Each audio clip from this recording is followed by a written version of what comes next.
Hey guys, this is Dagon123, and welcome to Tenchicast!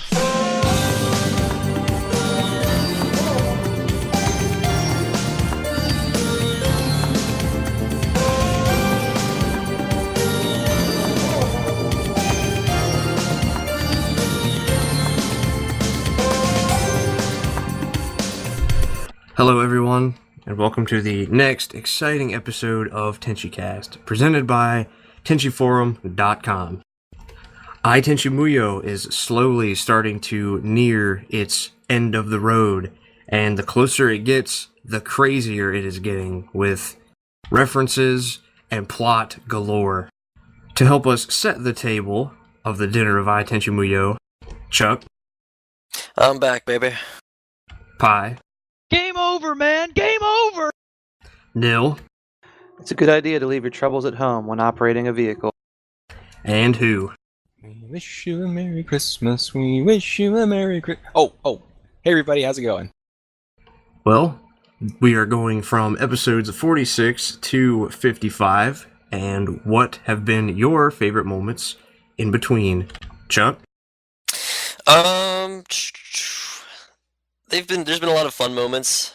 Since we were doing 2 weeks worth of episodes this time, I'm trying to separate the memories in my mind. Going back, first week was, if I'm remembering correctly, all about the student government election, Science Club versus Student Council. And there was a lot of really fun moments in there, seeing Yuki's dirty, underhanded tricks, trying to sway the vote one way or the other. I think definitely my favorite memory from the first week's episodes is the very last episode, the very last scene, the very last episode, when all of a sudden, after Momo gives her wonderful speech, she just starts like phasing out a bit, and then the Galaxy Police headquarters just appears in orbit around Earth, and you just know that, oh man, here comes the climax, here comes the finale. And that was a great cliffhanger leading into the next week of episodes. Actually, that's probably my favorite of the whole 2 weeks so far. That was such a great cliffhanger. If I had to pick a moment from this week's episodes, oh goodness, it would probably be Yukon revealing her GP SWAT armor and revealing her like red lightsaber, red energy sword, whip, whatever it is, because that was cool. Because now we finally have some confirmation on just who or what she is, what her role is, and it's pretty much even more badass than we had thought before. So that was really cool, seeing some final confirmation on her. Well, yes, we do have still a bit of catching up to do, but we're back on track here, and sadly we're almost done. We're almost done with this fun ride that has been and actually looking back, I really liked, it was the start of, would have been a couple weeks ago, I think, as of where we're at in our viewing and what this cast will cover. So like episode 46, I believe, our episode 46, where it's the start of it's right before the little arc with the scandal. It goes back to the dynamics from earlier on, where we have yet again is the student council versus the science club, and Yuki's up to some mischievous tricks. She's trying to rig the election, and everything she does in that is hilarious. So I love that one where they send Hana in undercover, and she makes that reveal. It was Hana. I'll let some others jump in there, but the way Yuki weasel out of that, very much like I think her kind of unofficial mentor Washu would have. I think Washu couldn't have done it better. I just love that part where that you turn away for a second, and next thing you know, Hana thought she had her hand on Yuki, had her caught red-handed, but she looks back and it's just a dummy. And what's more is it's some sort of booby trap. It's going to explode, and then you get another fun little teamwork moment where we got to get rid of this thing, it's going to blow, and so they're passing it around, and I think they pass it off to Tenchi, who then throws it to Benny, who then knocks it out of the park like a baseball in it. That was just fun. I love that. And then of course I mentioned that because once we get into the most recent week we've had, where it's just been action with the GP and with Washu and Ukon and everything that everybody said, it's so hard to pull a moment out of there because it has just been wall to wall awesome. It's just been awesome. Gosh, I love the speaking of baseball bat moments. I'll let some others carry away with this, but I love what they did with Ryo-Ohki-kun there. I love that. That was, oh my god, that was a moment where I was like, Tenchi Muyo, 11 out of 10. My God, this last week has been glorious. But Chuck's already spoken to the Galaxy Police headquarters appearing from 2 weeks ago in episodes 46 to 50. And I love that moment as well because stuff's happening. The climax is here. The Galaxy Police headquarters is here. I don't think we've actually seen the Galaxy Police headquarters. It seems like or at least not in this. Well, we've seen it in this series, but as far as it moving, we've never seen it move before. And I thought it was a fixed space station in orbit around some unnamed planet. Nope, sucker can move. But from that week in particular, I think probably the scene that I like the best would be Tenchi and Momo's talk on the roof, because they actually have a bit of a heart-to-heart, and you start seeing Momo start to grow. You see her, in particular, all of last week. Momo, of course, is being the usual Momo, childish and what have you, in the first 2 episodes of that week. But in the last 2 episodes of last week, Momo actually is growing up. She's having to face this conflict. She's going to have to face this possible punishment or loss of her position. And Tenchi is just saying, it'll be all right. We'll be here for you the whole time. And I'm like, Tenchi, this is good on you, brah. And moreover, this week, in the last two episodes of this week, episodes 54 and 55, Tenchi is actually stepping into a mentor role for her, showing her how her key works, showing her how to contact what looks like how to contact the ship. She even is able to manifest a sword with him after his, I'm assuming after his mentorship here. So we're starting to see Tenchi mature alongside Momo, or at least see a more mature side of Tenchi. He's actually fulfilling that teacher role that people have said all along that, well, we haven't seen him teach much. Here we go. He's teaching Momo how to use her powers. And again, this is Tenchi 5 years after he's met the girls. He's probably had time to actually master his own abilities so he can help Momo in this way.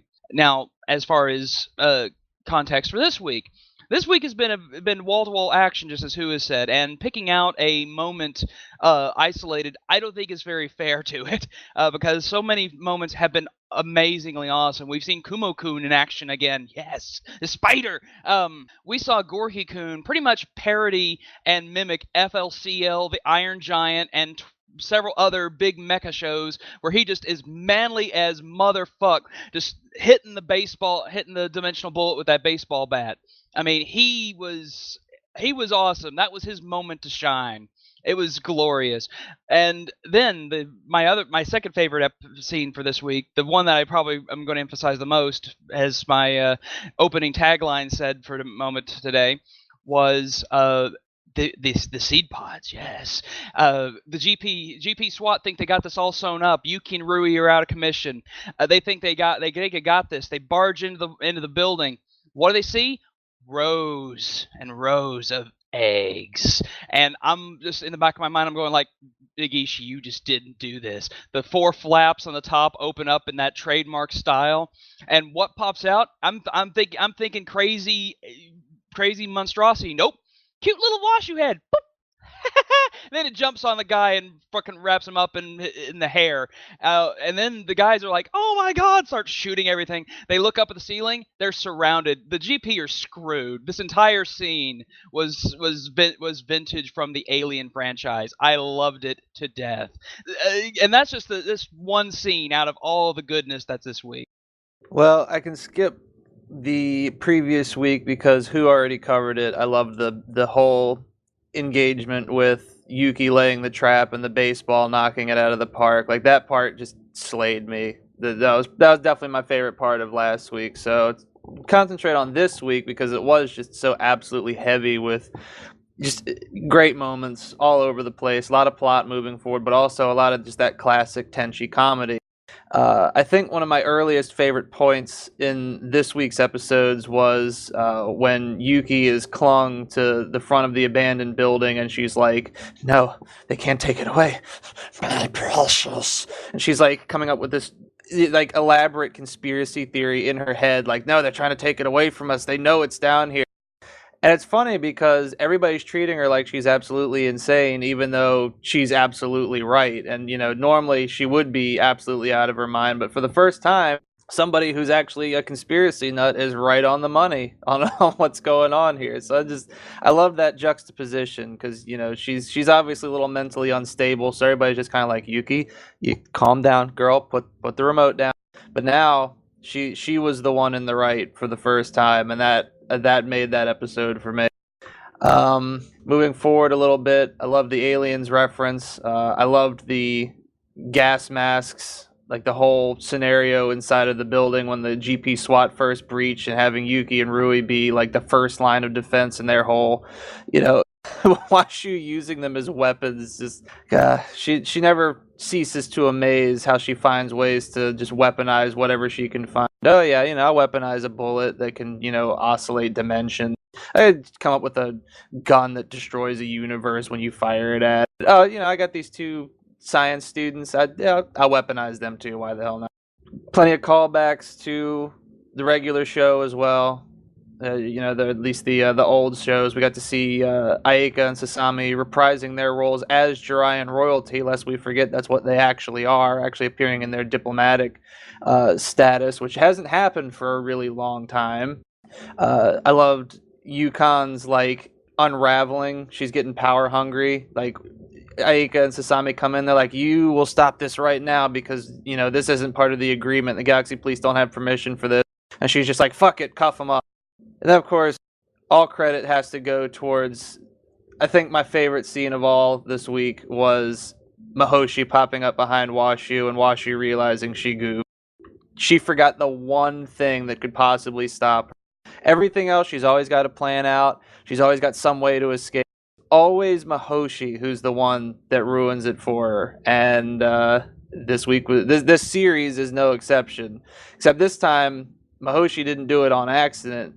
She's doing it as part of her job, which is just fantastic character development for her. Because when's the last time she actually acted like a police officer? And now she's here arresting a member of the Misaki house, which who'd have thought that would happen? This week was fantastic. I loved it. Many people, many in the cast already have said a few of my favorite moments. The aliens reference being one of them. The Gariki-kun was he gonna swing the bat? Hit a home run, the FLCL reference, all of those things were, they're just fun. It was so awesome to see them, because how can you hate that? Everybody loves those. One of the things from, I guess, kind of tying in last week and this week was we finally get to see the GP, come into action, come into everything, and find out what they're about and what they're going to do. It was really cool to see that, the dimension oscillating bullet, thanks to Pi, was actually something that Washu had created beforehand, and it was referenced offhandedly in episode 8 of Tenchi Universe, and they brought that back, and so that was, Washu saying, "Oh, they're using my toys against me." And the people on the bridge of the GP were from Tenchi Universe as well, the robot and the various alien races that were on there. It was really nice to kind of have something that is like, oh man, that's really cool, but it's also something that we've seen before. It's very familiar. And just all of the banter, all of the dialogue, everything getting ramped up, tons of action. The swerves, Yukon pulling out a lightsaber, a Sith lightsaber, no less. And also it becoming almost like Ivy's weapon in the Soul Calibur series, how it can be, like a sword, but then flail off like a whip. Lots of cool stuff in there. As far as the favorite moment, I really like that, the back and forth between Momo and Tenchi, because, we come, the final scene right before we go to credits in episode 55, the way the music was played up, you've got the pedals coming up, and then Momo has that aha moment, the moment that, she finally realizes who she is, the ship, Toshika, that was her and Benny's ship. It's a perfect lead in to the final week of I Tenchi Muyo, and it's been a roller coaster ride. And so, all of these fun moments, naturally, again, like Nil said, Mihoshi being a competent police officer, getting Washu always the one thing that's the thorn in Washu's side. So that was awesome to see. It was awesome to see everybody come into their own, be exactly who they were. It was like it was perfectly personified by what one person on the YouTube page for our supercut this week said. This is the Tenchi Muyo that I remember. And I guess with that, we will go into I Tenchi Talkback. Nil. All right, ladies and gentlemen, it's time for that part of the week where we get to talk about what you want to talk about instead of listening to us blab on about what we want to talk about. I Tenchi Talkback is our community outreach program, where we reach out to you and you tell us what you want to hear. Simple. All you gotta do, leave comments on Facebook, YouTube, Twitter, whatever, with the hashtag I Tenchi Talkback, which is available in the video description below. With what you want us to potentially say. We can only pick out a handful per week, but we try to pick the ones that we feel are the most important and will obviously drive the best communication. So with that, we have a few today. Let's start off with this one. This is actually two people in one. This comes from Tachini on YouTube, but also relates to one from Max Ruiz on Facebook. There was one issue about I that's been bugging me. Ryoko blaming Tenchi for something, like Momo falling asleep on him and punching him to the sky. Has Ryoko done something like this before where she blames mainly Tenchi and hits him? Now, we'd actually talked about the domestic violence, I believe, a couple of podcasts back, and the belief that there has been some degree of physical violence before played for comedy, but has it ever been actually done against Tenchi is a good question, because we actually last time we talked about this, we talked about Daughter of Darkness and the slap, as it were, and how that was used as a breaking of trust, as it were. I don't think we've actually talked about the girls hurting Tenchi, physically causing Tenchi pain directly and not through some collateral, as if, Ryoko and Ayaka are trading blows and shooting energy and, things just coming to a head. Like in the episode of Universe where they go to see Mihoshi and Kione in their apartment, and then the apartment explodes and everybody gets a little bit hurt from that. I can't really think of something where she's directly blamed Tenchi for something and hit him exactly. I'll pass the mic on to you guys. I say OVA 1, Episode 1. Tenchi and Ryoko are doing the business. They're fighting each other. They got their swords out. Tenchi's like, I don't want to fight a monster like you, and she's like, a monster? And she goes off on, why would you call a pretty little young lady like me a monster? And he lists off all the different powers she has. Somewhere in there, she punches his ass for insulting her and calling her a monster. So it has precedence. I think, Pie's right. That is the best precedent right there. After that, I think, there really isn't too much, at least very analogous to what we've seen in I so far. I know in I forget what, the episode of Universe where they unlock Washu out of her crystal. Ryoko's got Tenchi like hog-tied, tied up, because she thinks that he's been spending too much time with Ayaka. Other than that, yeah, I guess this is sort of a new thing outside of the first OVA episode. I think a lot of it has to do with this show being a lot more slapstick than Tenchi that we've seen so far. Like a lot of almost Three Stooges level stuff here, like bonking each other on the head and punching each other into the sky, that sort of stuff. So I think a lot of it just has to do with it's being played a lot more for laughs than previous Tenchi series. I don't know if there's too much to make out of it. You might be just making a mountain out of a molehill, but it certainly is. You're absolutely right, Tachini. It is certainly something that we haven't really seen in too much depth before, but it is an interesting little facet. I think it just has to do more so with slapstickiness than anything else. Because if you look at a lot of other shows that are in the same sort of genre as I Tenchi's trying to be, short comedy, at the same time with something else maybe going on under the surface, although as we know now, it is definitely under the surface. There's a lot of stuff like that, of just people over exaggerating animation, super deformed, and that sort of stuff, and punching people into the sky like, oh, Team Rocket's blasting off again, that sort of stuff. So I think it's pretty par for the course for stuff in this genre, but it is certainly something we haven't seen before in Tenchi to a large degree. Well, you say slapstick. What about Tokyo? Maybe not necessarily Ryoko, but there's definitely a precedent for it with the other girls. We'll talk about OVA 1 again. I think it's a second or third episode. Aika slaps Tenchi straight up because he goes to console her because, for whatever reason, she slaps him straight up. And so I think, ultimately, people are trying to make a mountain out of a molehill. It's not really that big of a deal. And I mean, it's not like, if we look at Ryoko's character, she knows, they all know at this point in the series that Tenchi's supposed to be there to do, he's supposed to be there to be a scout. This is a job. And so, Ryoko being Ryoko, even though she has obviously matured a little bit, I mean, she's Ryoko. There's always going to be that part of her. And her, like we saw in episode 17, where she's looking through the binoculars at Momo and Tenchi having a good time, that fucking grinds her gears. So when she sees Momo laying on Tenchi, and Tenchi's like, oh, hey, everything's cool. Tenchi, what the fuck are you doing? Like, you're not supposed to be doing this. This isn't part of the job. Punch him in the face. Like, get your shit together. I think, it's especially with the time format, it's a lot easier than having her, go after him or have this long dialogue. She can just pack that into one punch and say, all right, get your stuff together.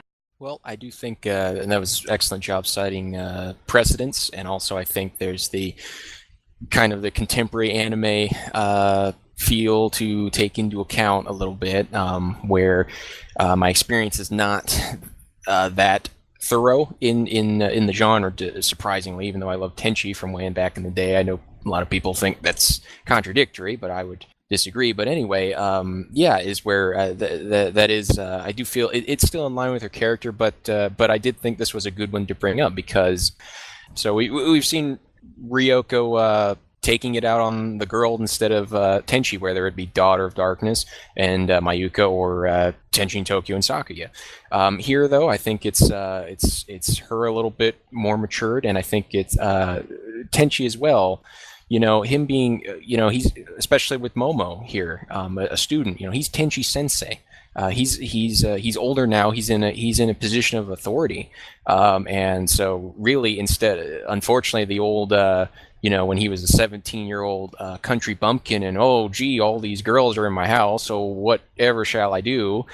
Versus here, oh gee, a girl fell asleep on me, whatever shall I do? Like, I'm sorry, Tenchi, I'm not, I'm not saying you had less than pure intentions, but that just ain't gonna cut it, man. I'm sorry, you gotta. So that comes with the territory now, and I think also, we mentioned Daughter of Darkness. I think we all, especially Ryoko, were kind of owed that. After that, I believe it was our own Chuck, if I recall correctly, who coined that, the slap heard around the world, when just all of Tenchi fandom all at once was just like, oh no, he didn't. And so this is kind of it was long awaited, but it was kind of payback for that. So I was kind of like, there we go, get him, Ryoko. But another possibility is kind of it kind of gives some insight into Momo's dynamic as a character. I think we were just talking about Mihoshi being the constant foil to Washu, and how you go, how is it the brilliant Washu, and what's the one thing that can always subvert her, no matter how much she tries, even if it's impossible for anyone to get into her lab, Mihoshi can somehow get in because Mihoshi's Mihoshi. That's pretty much the answer in any series. So almost here, the typical reaction would be Ryoka would probably bite the head off of whatever girl she thought was too close to Tenchi, but here she doesn't with Momo. And why does Momo get away with that? Maybe because Momo is Momo. I don't know. That could be a new character insight there. But those are my 2 cents on that. And that was a good comment. Of course, we'd like to wrap that kind of back around to get to Max's question as well, or comment, which is fairly similar.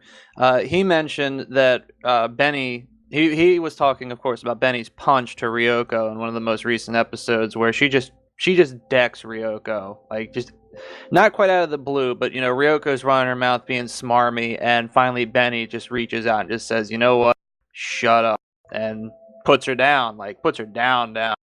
And he found that disrespectful to Ryoko as a character, and just wanted to bring that up as well, because it's really interesting, the dynamic between the old girls and the new girls, and that we've always kind of wanted to see them fight. And Ryoko and Benny have fought multiple times so far, but it's always been kind of an even match, and now Benny has the upper hand. She's just striking straight out at Ryoko.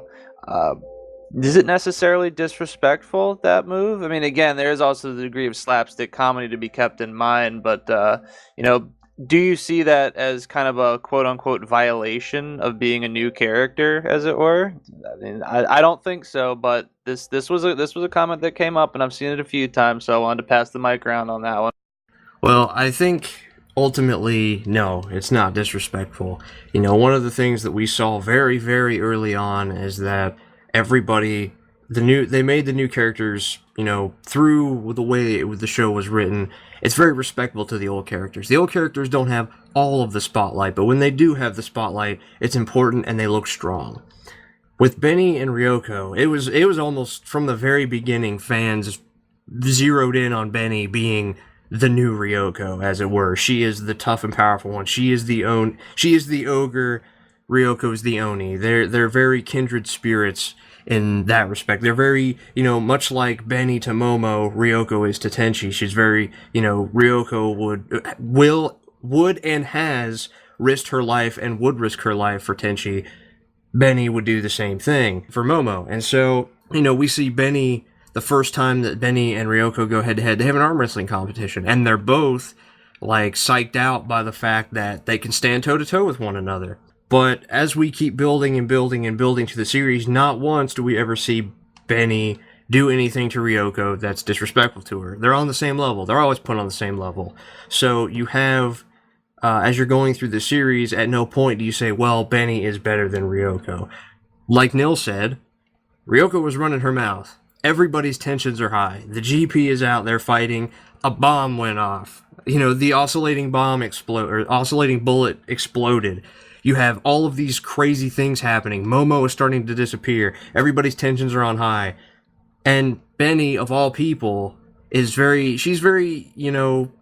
almost the strong stoic type in a way, because she went to the Misaki household when she needed them and said, look, I need your help. I know you can help me. Please help me. Ryoko finally just kind of hit her at a point where she's like, look, I don't want to hear this right now. And I think ultimately it was deserved, because Ryoko was running her mouth, and Tenchi was yelling at her. Momo doesn't know what to do, because, she's basically a 5-year-old trapped in a 16 or 17-year-old's body. She has no idea what's going on. I don't think it was disrespectful in the least. I think it made perfect sense.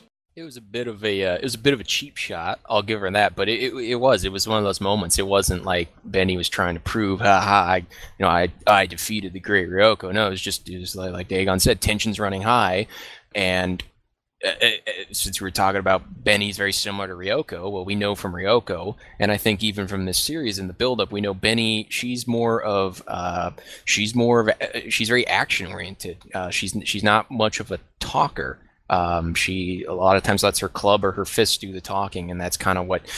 So in a way, and the way Ryoko was, I think that spoke volumes to her personality. Instead of being petty and fighting back, Ryoko might log it away for later and be like, all right, later we'll go at it. But right now, Ryoko didn't retaliate because she took the mature route and realized, hey, we're get it together, everybody. We're dealing with a situation here.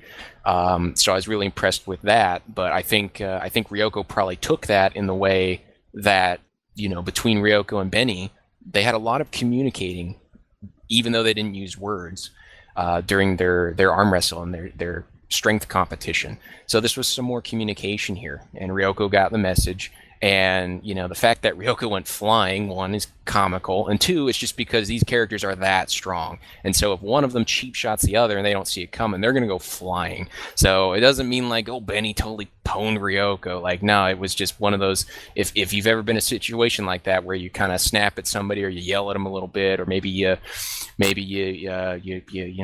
punch him on the shoulder or something, like, hey man, is one of those situations. So I thought it was very well handled, and I would be seeing, I would agree with, like, the whole disrespect to the new characters if we weren't at this point in this series and all these episodes leading up developing Benny's character. She has a right as a Tenchi character by this point, in my book. And we've, Ryoko certainly hasn't been overshadowed throughout this series. So in my opinion, they did it right. They built up to it, but that was an interesting point to bring up. For me, there's two parts to this question. The first part is, in character-wise, is it disrespectful for Benny to punch Ryoko like that? And I think everyone here has given their good arguments for and against, and I tend to agree with most people here in saying that, yeah, Ryoko sort of deserved it. She was the one disrespecting Momo, disrespecting Benny, and so Benny's just like, no, not having it. The more interesting question, however, I think, is from a writing standpoint. Like, is it disrespectful to Ryoko in the context of writing? And I still don't think so, because I think I made the analogy in one of the previous casts to the TV trope Worfing, which comes from Star Trek Next Generation, if anyone knows. Worf is the big strong character, and whenever a new monster of the week appears and they want to somehow cheaply show that this monster is really strong, they'll just have him beat up Worf, because Worf is the token strong guy, and if he beats up Worf, then clearly this is someone to be feared. And I don't think that's what's happening here with Ryoko, and I mentioned as much in the previous cast. This isn't just trying to show how strong Benny is, how much better of a character she is, how feared she should be. This was just to show both of their personalities interacting. I forget who was saying it before, but yeah, absolutely. They're having a conversation. And instead of words, they talk through their fists. And this was a conversation between the two of them, a physical confrontation version of a conversation. And it does wonders for both of their characters. It shows that Ryoko's still the smarmy, sarcastic, cool under any pressure situation character that she is, that we've always known and loved her to be. But it's also shown that she still can take it just a bit too far, like we've seen in Daughter of Darkness, in Universe, in OVA. And it shows that unlike Ayeka, unlike Sasami and Mihoshi, or to some extent Washu, Benny's not going to take it. She doesn't give a crap. She's not going to stand there and listen to this when there's work to be done. And so it does wonders for both characters, I think. So I don't think it was disrespectful from a writing standpoint or from an in-character standpoint. But it is a very interesting question, and I'm always looking for new ways, new perspectives to view the characters, to view the story. And it's always good to try and find a new prism to look through when you're analyzing a show like this. There also is some perspective to be had here. The situation here is that Tenchi's essentially offering Momo the pink-guarded sword key that seems to definitely be hers or Benny's or one of the two. So he's offering to her, saying, "Here, this is yours, and we need you to use this." Momo is actually worried and concerned that if she takes the key and starts using it, she'll turn back into another her, presumably turn back into the child that we saw in all the feudal era stuff. And Tenchi's, of course, sensitive to this. And however, Ryoko's like, okay, look, we need to get this done now. We want to end the story. I'm tired of being here. Here, take the damn key and do what we need to get done. That's when Benny punches her. And there's some interesting fact that happened, or there's an interesting conversation that directly follows that. After Ryoko gets punched, Benny turns to Momo and says, "No matter what happens, I will protect you."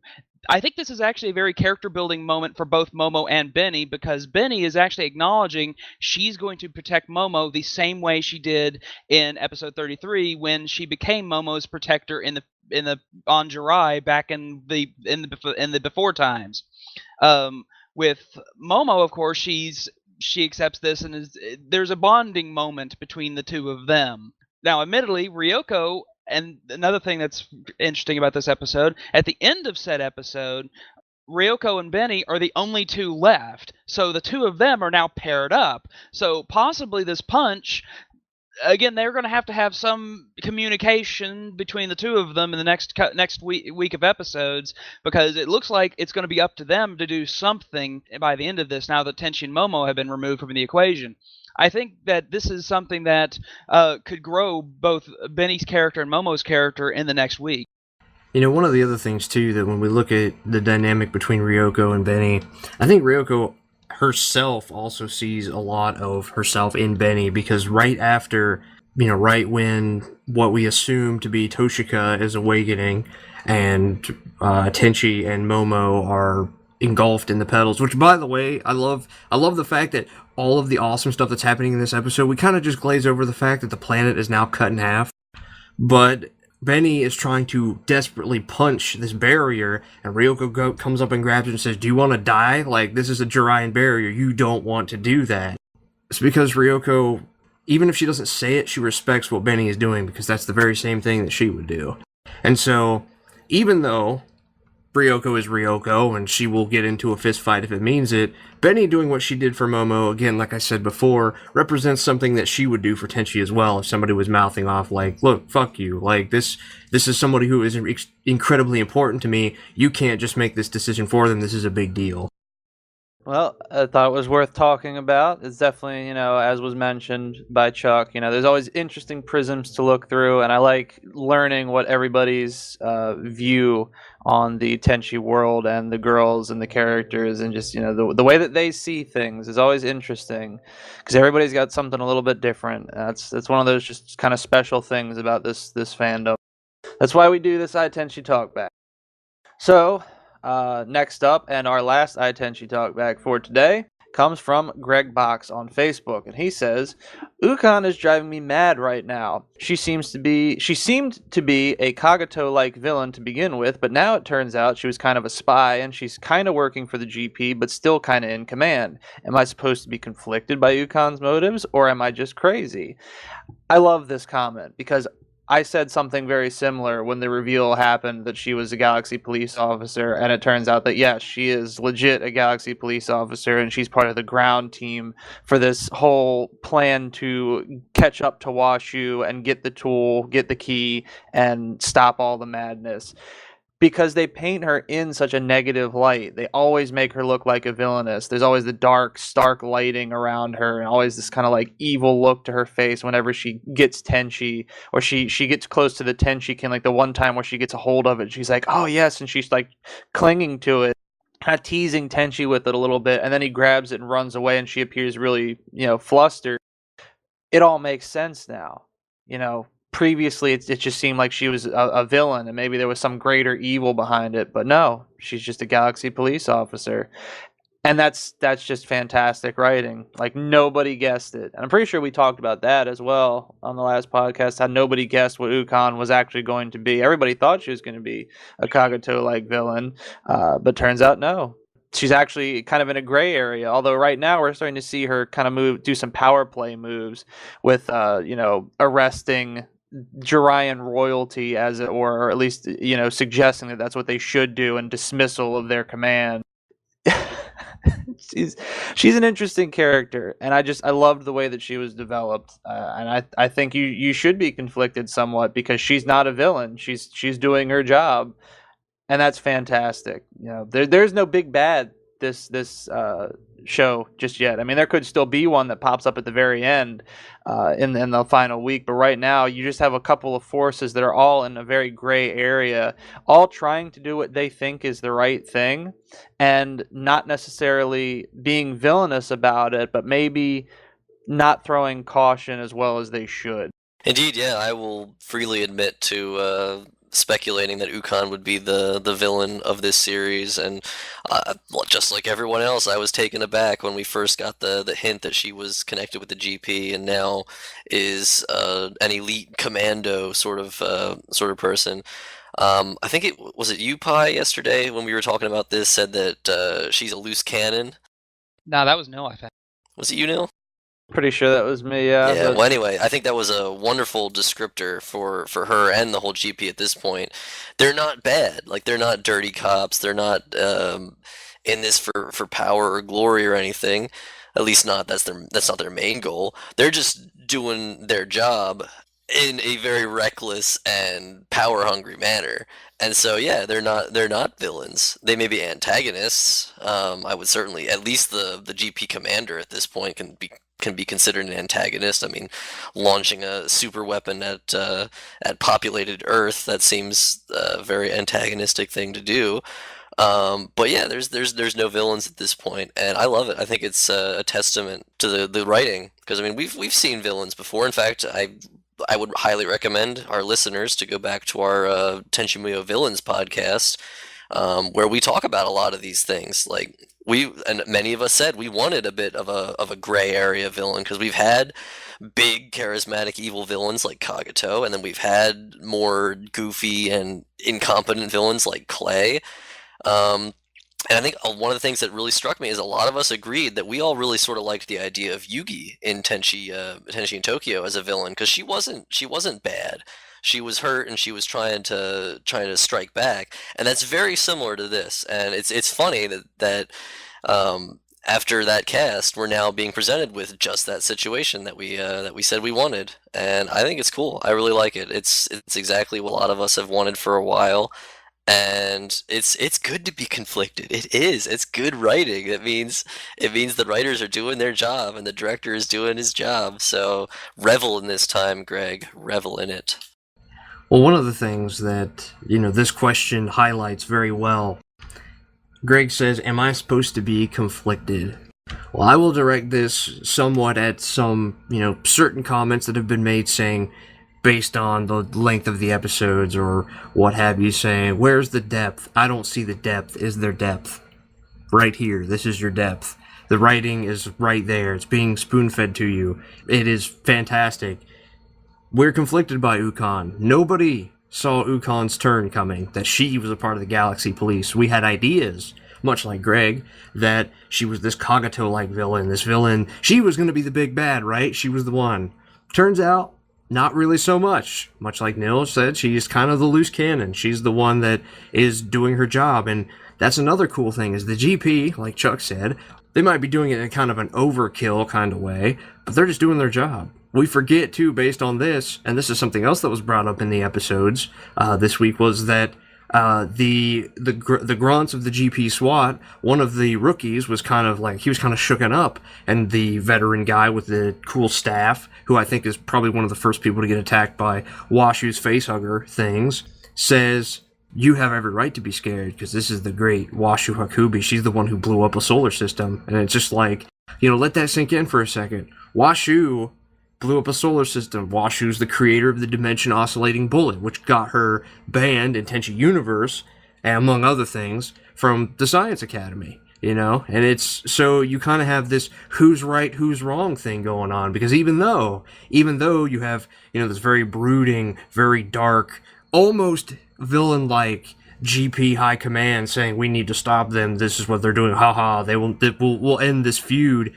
Really, they're not doing anything wrong. Washu's the one who at the very beginning of the show caused a rift in space-time, which is causing everything to get jumbled up, which is the whole reason that Janai Academy exists in the first place. But because of how well it's written and how well it's directed, we are asking ourselves these questions. So yes, you are supposed to be conflicted by Ukon's motives. Last calls, everyone. Last calls. Alright, well, I guess we call that a spider.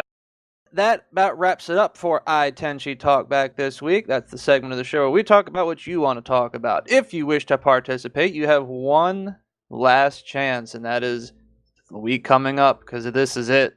This last week is it for Tenchi Muyo, and we want to hear from you. We want to hear your thoughts on how everything progresses. We want to hear your thoughts on the ending, and of course, we want to hear your thoughts as a whole, looking back on the series. Thank you all. Thank you to Max, Tachini, and Greg Box for their comments for Tenchi Talk Back this week. They were excellent questions, as always, and we're looking forward to seeing what you all have to say about the grand finale. If you want to participate, don't forget, leave a comment, Tenchi Talk Back, hashtag, in the video description, on the Facebook, on the YouTube. Now, let's pass the mic back on over to Dagon to carry us on home. Dagon! If you are a fan of Tenchicast on YouTube, make sure to subscribe to us and or follow us on pretty much every single social media aspect you can think of. Twitter, Tumblr, Facebook, Pinterest. If it exists, we're probably there. We should be a rule on the internet. And if you'd like to discuss Tenchi Muyo, and all things related to Tenchi and its fun sister multiverse series, head on over to Tenchiforum.com, where, much like the carnival, the discussion never ends. Until next time, stay gold.